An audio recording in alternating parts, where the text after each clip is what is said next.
this month's live design seminar that I would tackle a strapless bodice. You can see here that I've already got my style lines in place.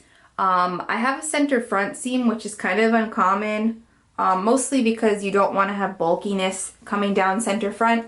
But in this case, it's going to fit closer to the body because having that seam in between the bust is going to just have it closer to the body. So it's another point of the figure that you can just essentially take in if you need to make any fit corrections in that area. When you are making a strapless bodice, you can see I've got like this red style tape in place. It's kind of like my go-to for draping a bust cup. You can see that it's got a princess seam for the lower cup portion and the upper cup is just one solid piece. So what I'm going to drape today is going to be the black style lines. What I did was, since I have a center front seam and a princess seam, I broke up both of those sections with a seam as well. I have a seam that's running along the underside, or rather underneath the bust. I just figured it'll give you a little bit more versatility with, you know, if you want to use this pattern as kind of a balconette style top, which doesn't include the bottom portion of the bodice. You could always even just make that top portion of the bodice or square off the neckline here, as you can see with my red style tape, to make it like a true strapless. But I wanted to take advantage of using more of like a scooped neckline. I might even like true that up or make fit corrections once I make a fit bodice, because I'm not sure if I love the style of the swoop. But it just gives you more versatility having more options with style lines on the dress form. So you can see I placed in some notches as well. Where you've got more curvy bits like this area of the apex of the bust, you want to have more notches, just because when you lay out these patterns and they're cut in fabric, it's going to be a little tricky to realign these two, because although it's coming over the same exact location for that curve in the bust, they're two totally different pattern pieces. So just something to bear in mind when you've got, you know, more areas that have more tissue or more just curve. I also included a seam between the princess and side seam there. And I think it's just gonna, again, allow for a little bit better fit. And if you were to convert this to true strapless, you could even put a bone in there and it'll help structure those two seams and kind of just play in a little better to those curved areas. So it'll make that shape just a little bit more flattering, where that'll be some added support. Then you've got your side seam. I always just use the braided side seam of the actual dress form to represent my side seam when I'm draping. So I'm going to drape the back side of that when I'm doing side front, and then when I drape side back, I'll use the opposite ridge of that side seam to pull my side seam. It also gives you like a pinch of ease, which is always good. And as per usual, when you're truing up your pattern pieces, you want to add a little bit extra to the seam allowance in the side seam. So I'd probably add like an inch here and half an inch in between everything else. Half an inch seam allowance for center front as well. And then we've just got, again, that side back and center back. So I think I need to make a little bit of an adjustment here with my style tape. Like, I prefer this go straight up, but you know what? I don't actually have to put the tape in there, because I can just use the true princess seam of the mannequin. So again, it's just like a multi-function, or like a kind of, not, I wouldn't say block, because a block pattern would be something more basic, like the basic bodice or basic skirt sloper, where in this case, you've just got like all of these lines. So if you were to consider this like a block in the future, it would be like your block pattern for this style bodice, and then you can manipulate it from there. It just really means that you'd put that onto oak tag, and it would be like your go-to if you were using this as a starting point. But yeah, so let's get started. Typically when you're draping on center front, you would want to give yourself a little bit extra seam allowance, and you can press that back so you can have a nice clean edge. So in this case, I'm gonna make an inch extension here. I'm gonna just draw it in with pencil quick and the ruler. So I've added that inch in place with pencil, and I've just pressed that back. So that's gonna give me my true center front that is on straight grain. You can also see that I used the selvage edge of the muslin. I pressed it first. So what I'm gonna start with is I wanna give myself a little extra height above my top edge there at center front.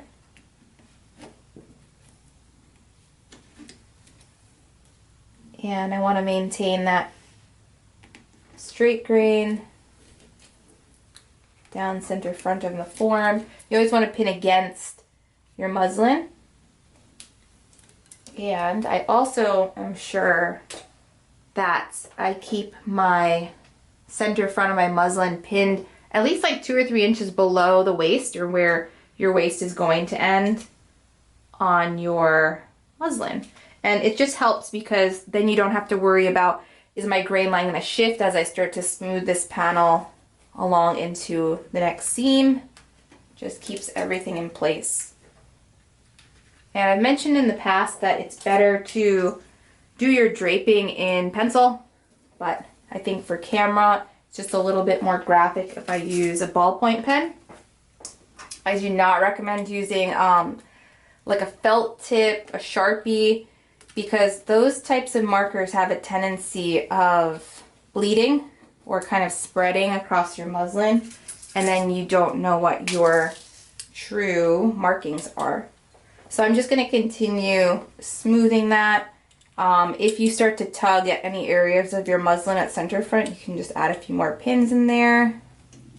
And I'm considering just about the center of my style tape to be my center front,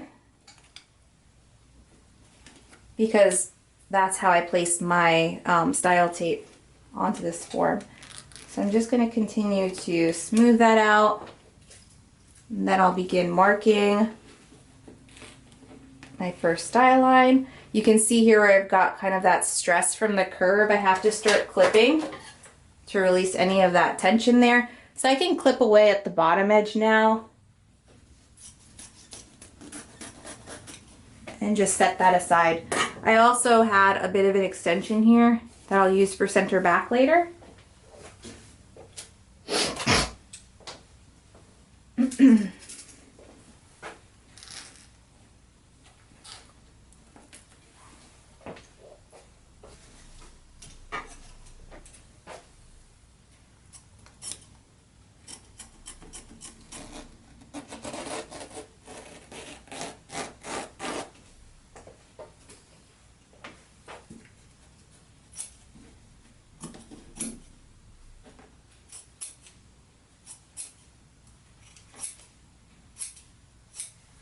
Just clipping to kind of release any puckering or bubbling that I'm getting from going over that curve.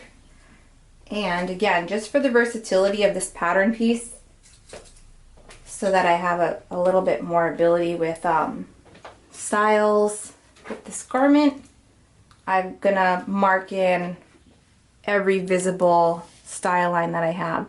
So I'm kind of losing my center front there, but I can just kind of peel that back.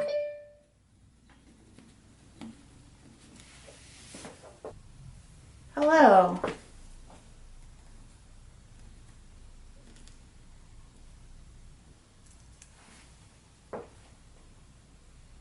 Hi.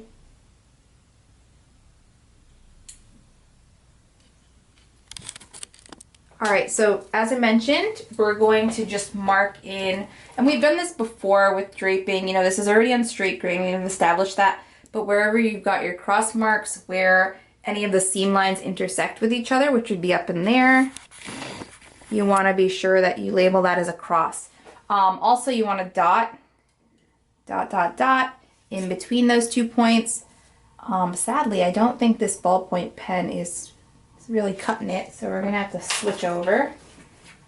And naturally, I do not know where the heck my pencil is. Killing it. Alright, so we'll stick with pen. Again, when I take this off the form, and that's just one of my notches, I will true everything up with my ruler. So just continue dotting in the center of my style tape.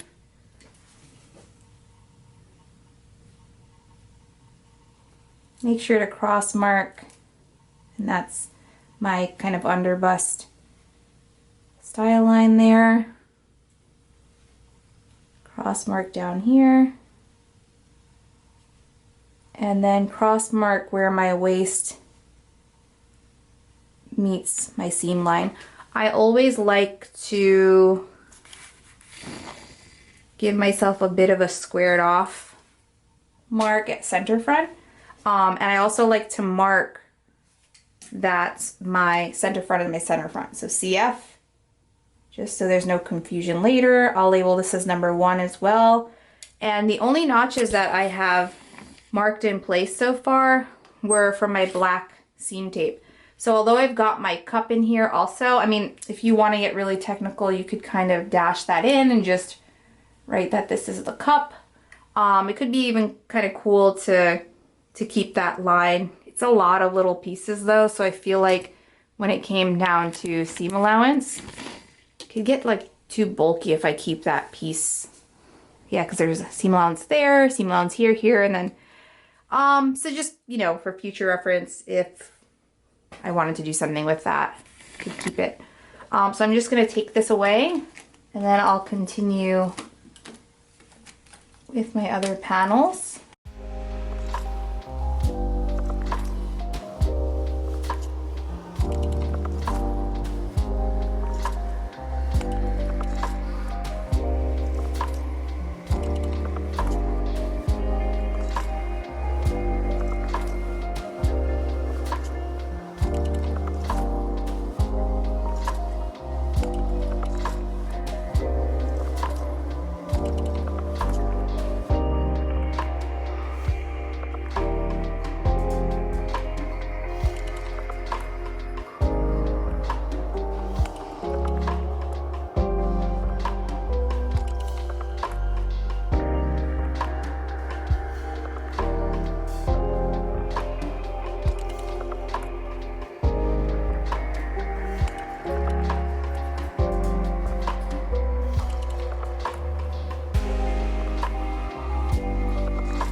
Alright, so we've completed the drape for this sleeveless, strapless conversion drape of a bodice. We did a center front that's going to have a center front seam, a side front panel 1, side front panel 2, and you could consider this your side front panel 3, or you could just name it like your side